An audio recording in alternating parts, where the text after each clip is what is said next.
O ser humano ele é um ser coletivo. A coletividade ela faz parte da vida do ser humano, pois sem a coletividade o ser humano ele fica inerte de muitas coisas. Por exemplo, Deus criou o ser humano para o relacionamento seu próprio, do ser humano com Deus e do ser humano com o seu semelhante, com os seus demais, né? Sem essa coletividade de atividades, de contato, de relacionamento, o ser humano ele fica recluso, ele fica inerte de muitas coisas e assim traz sobre a vida deste ser humano consequências gravíssimas. Por exemplo, a depressão, por exemplo, transtornos psicológicos. Pois o ser humano ele não foi feito para viver sozinho, para viver isolado. Ele foi feito para viver em coletividade. Muito prazer, seja muito bem-vindo ao nosso canal. Eu sou o professor Wilson.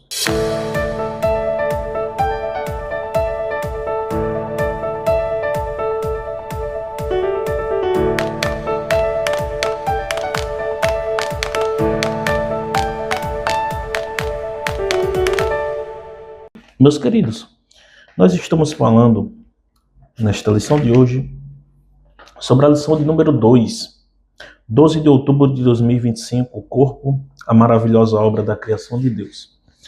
E, se você é novo no canal e não sabia, nós postamos os tópicos separadamente. No vídeo de hoje nós vamos falar sobre o terceiro e último tópico da segunda lição, onde nós vamos falar sobre o corpo e a coletividade. Então, nós já falamos no primeiro vídeo, no primeiro tópico, sobre a maravilhosa obra de Deus. No segundo vídeo, nós falamos no segundo tópico sobre o corpo e a glória de Deus. E hoje nós vamos falar sobre o corpo e a coletividade. Então, se você chegou agora no terceiro vídeo, volta lá nos 3 últimos tópicos para depois você retornar aqui, tá bom? E se você não achar, eu vou colocar aqui na descrição os tópicos. O terceiro tópico está relacionado em 3 subtópicos, está dividido em 3 subtópicos. O primeiro subtópico do terceiro tópico é a prática relacional.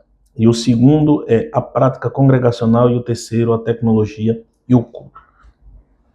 Deus nos fez seres relacionais, gregários, sociáveis.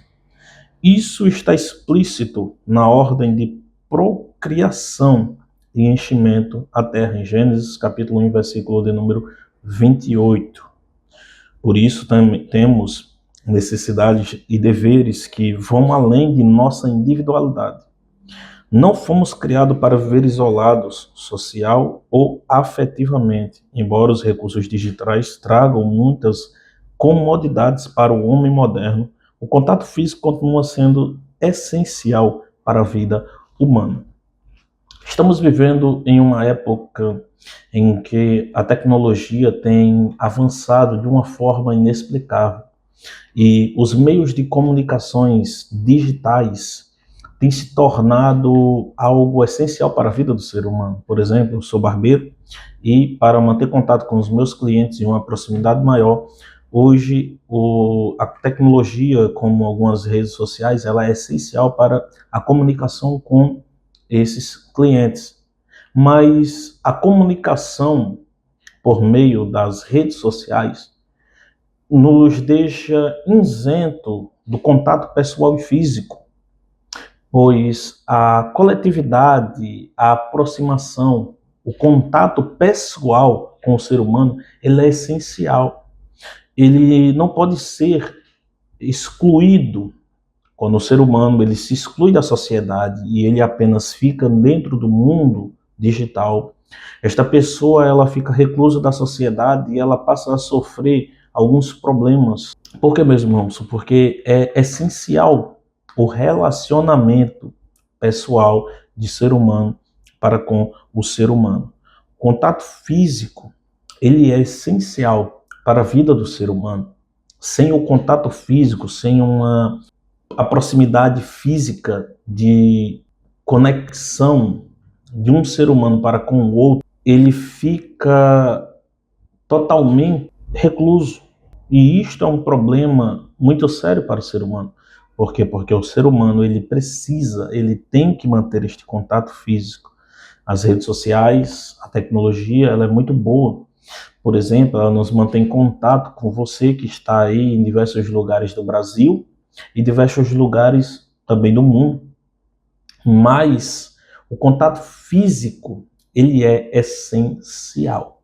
Por isso, meus irmãos, que há uma necessidade muito urgente de que o ser humano ele congregue. A Bíblia vai nos dizer que ó quão bom e quão suave é que os irmãos estejam em união, unidos.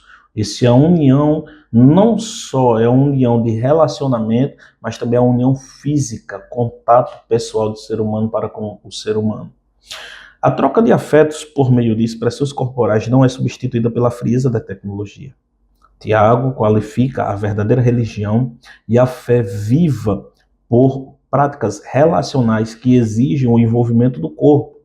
Nós vamos ler Tiago capítulo 1, versículo 27, Tiago capítulo 2, versículo número 18, ou, correto, versículo número 18.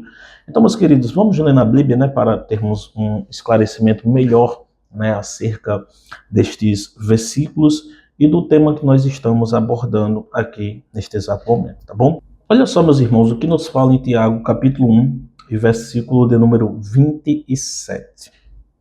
A religião pura e imaculada para com Deus e Pai é vista visitar os órfãos, as viúvas nas suas tribulações e guardar-se incontaminado do mundo. A religião pura, torna a repetir, e imaculada para com Deus e Pai é esta: visitar os órfãos e as viúvas. Ou seja, nós temos aqui uma representatividade de que a união, o contato físico, o contato pessoal de pessoa para com pessoa, ela é essencial, não só para o relacionamento, mas também para a vida do ser humano. Visitar. Calma, não confunda uma coisa com a outra. Existe um provérbio que diz: arreda ao pé da casa do teu irmão, acho que é mais ou menos assim, onde as pessoas estão se afastando do contato pessoal, da intimidade, da proximidade para com o ser humano, do relacionamento para com o seu irmão, se baseando nesse versículo. Quando o escritor do provérbio falou desta forma, ele estava falando para evitar contendas, brigas, fofocas e outras coisas que não convém participar da vida do cristão. Então, quando ele falou isso, ele não estava falando para você perder o contato para com o seu irmão, mas era da comunhão que você tinha que mantê-la, mais que se afastar daquilo que não edifica, daquilo que não lhe serve. Agora em Tiago, meus irmãos, capítulo número 2, do versículo 14 ao 18, nos fala assim: meus irmãos, que aproveita se alguém disser que tem fé e não tem obras? Porventura, a fé pode salvá-lo? E se o irmão ou a irmã estiverem nus e tiverem falta de mantimento cotidiano, e alguns de vós lhes disser: ide em paz, aquietai-vos e fartai-vos, e não lhes derdes as coisas necessárias para o corpo, que proveito virá daí? Assim também a fé, se não tiver obras, é morta em si mesma. Mas dirá alguém: tu tens fé e eu tenho obras? Mostra-me a tua fé sem as tuas obras, e eu te mostrarei a minha fé pelas minhas obras. Quando o apóstolo aqui ele está falando, claro que ele está apresentando aqui as obras, mas o escritor aqui da lição, pastor Silas Queiroz, se não me falha a memória agora, do nome do pastor que escreveu a lição, deste trimestre, deste quarto trimestre, ele está falando aqui perfeitamente sobre o contato próximo e físico. Quando ele está falando sobre a fé e as obras, ele está falando como é que você vai ter obras se você não tiver contato físico com tal pessoa. Como é que você vai ter obras se você simplesmente se isolar em casa, se isolar da sociedade e não tiver um contato físico com alguém? É necessário que você tenha obras. Para ter obras é necessário que você tenha um contato físico e pessoal. Sim, meus irmãos, se você não é inscrito no canal, não se esqueça, se inscreve aí, deixa o seu like, tá bom, que ajuda bastante. Tenho visto aí alguns comentários e tem me alegrado muito, alguns irmãos têm gostado muito de nossas aulas, nos dado este apoio, essa força, e como eu falei no primeiro tópico, isso nos motiva mais ainda a trazer mais conteúdos para vocês, tá bom? Que Deus abençoe, não se esqueça de orar pelo irmão Wilson, pela minha esposa, a irmã Adriana, pelos nossos filhos, tá bom? E pelo nosso ministério. Existem algumas discordâncias também nos comentários, mas isso é normal, meus irmãos. Você tem todo o direito de discordar. Agora, se você quiser, você que discorda aí, tem discordado dos meus assuntos que nós temos abordados aqui, aliás, meus não, né? Da lição da Escola Bíblica Dominical, Então, você quiser tratar desse assunto de forma mais particular, nós trataremos, não tem problema, tá bom? Estou aqui à disposição, amém, meu querido? Então, meus queridos e amados irmãos, o segundo subtópico nós vamos falar sobre a prática congregacional. O corpo é um elemento fundamental do culto divino. As Escrituras nos advertem da necessidade da reunião coletiva na vida congregacional. Olha só que interessante. As Escrituras, ela nos dá advertência da necessidade da união coletiva entre os irmãos na vida congregacional. Congregai-vos, né, na vida de congregação, na vida congregacional do cristão. Então, meus amados irmãos, nós vamos ler aqui em Hebreus, capítulo 10, versículo número 24. Me perdoe se o vídeo ficar muito comprido, mas eu preciso ler estes versículos para que abranja mais o seu conhecimento e para que não fique dúvidas, né, pairando em sua mente, para que os críticos, né, não venham mais nos criticar, como tem surgido algumas críticas aí, tá certo? Então, nós vamos ler Hebreus capítulo 10, versículo 24 e 25. Meus irmãos, eu estou aqui acessando pelo celular porque vai mais rápido, tá bom? Mas eu prefiro estudar, quando vou estudar a lição, estudar na Bíblia, certo? Hebreus capítulo 10, versículo 24 e 25 nos diz assim: E consideremos-nos uns aos outros para nos estimularmos ao amor e às boas obras, não deixando nossa congregação, como é o costume de alguns, antes admoestando-nos uns aos outros, e tanto mais quanto vedes que se vai aproximando aquele dia. Então, o que é que o escritor aqui aos Hebreus está dizendo? Ele está falando, ó, não deixe a nossa congregação, como é o costume de alguns. Quando a palavra congregação está falando de ajuntamento de pessoas, meus irmãos, se não existisse a necessidade de estarmos unidos, então para que Deus criou toda a raça humana? Deus teria feito apenas Adão só para o seu relacionamento interpessoal de homem para com Deus. Mas quando Deus criou o homem, Deus viu Adão ali e disse, não é bom que o homem esteja só, olha só. Então criou a mulher, uma ajudadora. E a Bíblia nos diz que crescei-vos e multiplicai-vos. Nós lemos que a palavra Adão, no original é Adão, que significa humanidade. Então, quando Deus criou Adão, Deus ele via toda a raiz genealógica de Adão, via eu, via você, via toda a humanidade. Mas para o seu relacionamento e para o relacionamento de seres humanos com seres humanos. Se não houvesse a necessidade, como o movimento dos desigrejados, que tem crescido bastante, não só na Europa, Estados Unidos, mas também tem chegado aqui no Brasil. Inclusive, nós temos aqui uma testemunha viva aqui de um abençoado que decidiu dizer, não, eu cultuo em casa mesmo, eu oro em casa mesmo, eu ceio em casa mesmo, não precisa estar na congregação. Por quê? Porque eu sou a igreja. Quando a Bíblia nos diz que nós somos templo, a Bíblia, ou o apóstolo Paulo está dizendo que nós somos morada do Espírito Santo. Mas a palavra igreja, no original é eclésia, que significa agrupamento ou ajuntamento de pessoas. Entendeu, meus irmãos? Então, se não houvesse a necessidade da igreja, para que o apóstolo Paulo iria sair viajando e deixando igrejas estabelecidas de cidade em cidade por onde ele viajou? Qual seria o fundamento de existir igreja? Espero que tenha esclarecido. Então, o escritor aqui aos Hebreus está dizendo, olha, não deixe a congregação, não deixe a comunhão, não deixe o contato físico, não deixe de se unir em oração, como é o costume de alguns. Muitos têm sido seduzidos e enganados pelos falsos discursos dos que criticam a igreja como instituição, sugerindo o cultivo de uma fé individual ou meramente virtual. Sejamos sábios e prudentes. O movimento dos desigrejados é antibíblico e altamente prejudicial à verdadeira vida cristã. Como eu tenho falado, né?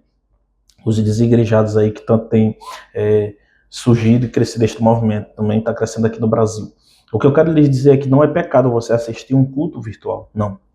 Não. Se você não pode ir, por exemplo, existe o Congresso dos Gideões, que eu gosto muito de assistir quando está sendo transmitido ao vivo, e eu não posso estar lá. Então, nos momentos que eu não posso ir para a igreja, que não tem culto à minha igreja, que eu não tenho nenhuma atividade, eu assisto aqui de casa. e assim eu recebo aquela mensagem, eu me encho, eu sinto a presença de Deus. Não é pecado nenhum, irmãos. O pecado está em você dizer que não é necessário congregar, abandonar a igreja, congregações, simplesmente ficar em casa e não querer mais ir para a igreja porque você diz que pode congregar em casa mesmo que não há necessidade de ir para a igreja. Isso está errado, erradíssimo, tá bom? Então nós temos aqui as referências bíblicas e vamos ler novamente para que não fique pairando nenhuma dúvida. Efésios capítulo 4, Efésios capítulo 4, vamos lá, né, irmãos? Efésios capítulo 4, você também dá pausa aí, irmãos, não só escuta, não lê na tua Bíblia que fica melhor, sabe? Para você encontrar os capítulos, versículos da sua Bíblia, para que a sua Bíblia também ela tenha uma leitura mais atualizada e assim também abrange melhor o seu conhecimento, tá certo? Efésios capítulo 4, do 1 ao 3. Rogo-vos, pois, eu, o preso do Senhor, que andeis como é digno da vocação com que foste chamado, com toda a humildade e mansidão, com longanimidade, suportando-vos uns aos outros em amor. Há um só corpo e um só espírito, como também fostes chamados em uma só esperança de vossa vocação. Então, quando o apóstolo aqui está escrevendo a carta aos Efésios, que ele diz aqui, procurando aguardar a unidade do Espírito, ele está falando que a igreja ela é uma, ela tem que estar unificada, ele está falando do contato físico, da proximidade. Há um só corpo e um só Espírito também, foste chamado em uma só vocação. Pronto, aqui também, vamos ver aqui, olha só, com toda a humildade e mansidão, com longanimidade, suportando-vos uns aos outros. Ele está falando de congregação, congregai-vos unidos e suportando uns aos outros. Primeiro aos Tessalonicenses, capítulo 5, vamos ler a Bíblia, né, irmãos? Primeiro aos Tessalonicenses, capítulo 5, versículo 24 e 25. Fiel é o que vos chama, o qual também o fará. Irmãos, orai por nós. O escritor aos Tessalonicenses está dizendo para a igreja, irmãos, orai por nós. Se ele fosse desigrejado, ele iria pedir oração aos irmãos da igreja? Se ele fosse uma pessoa que não tivesse importância em se reunir na congregação, ele iria pedir oração para quem? Não, porque Deus ele vai me ouvir em secreto. Foi Jesus que falou. É assim que alguns interpretam e entendem, meus irmãos. É assim que alguns distorcem a palavra de Deus e estão pregando aí um evangelho raso, sem base bíblica. O terceiro subtópico, nós vamos falar sobre a tecnologia no culto. Olha a coisa importante.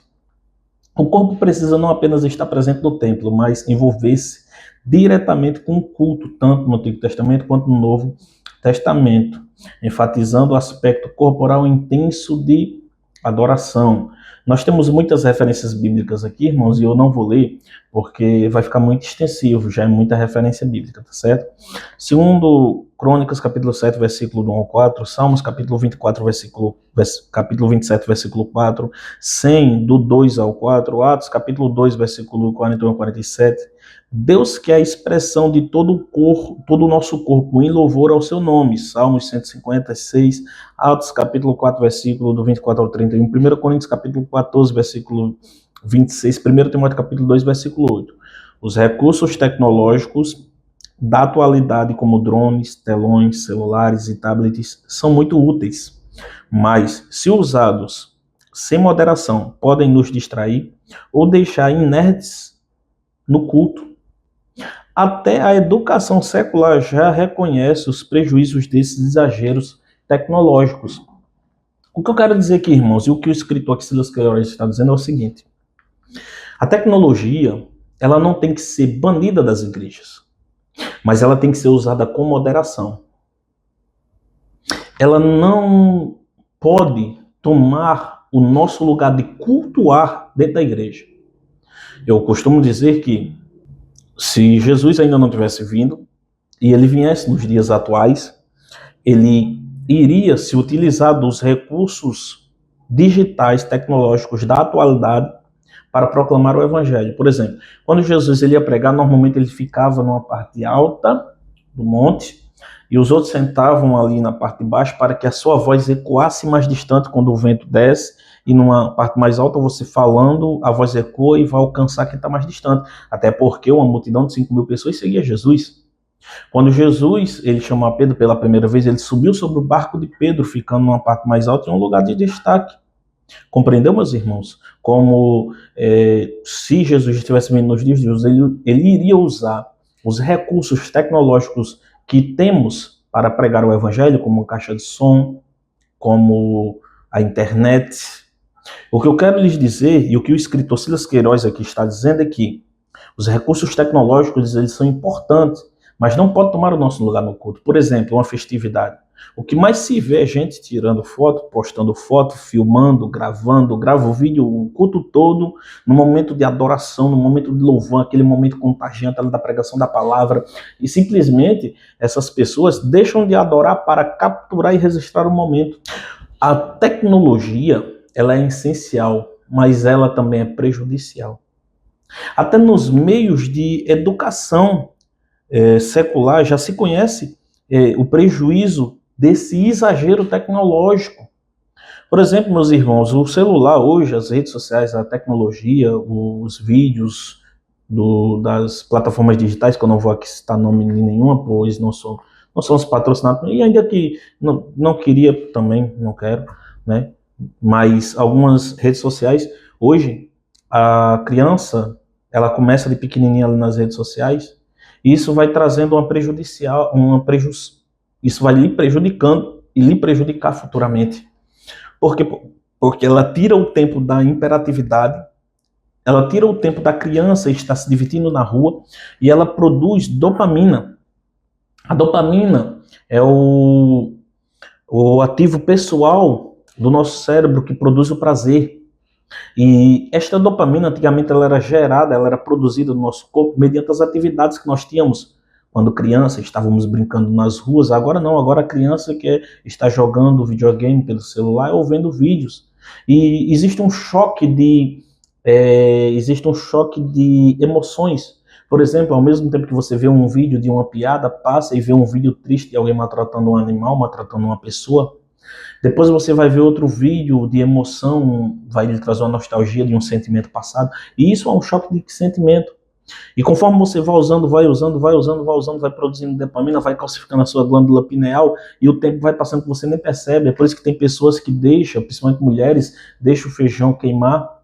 Existem homens que estão atrasados para o seu trabalho porque fica perdendo tempo ali, quando bem percebe, as horas já têm passado e tem dado a hora de ir para o seu trabalho.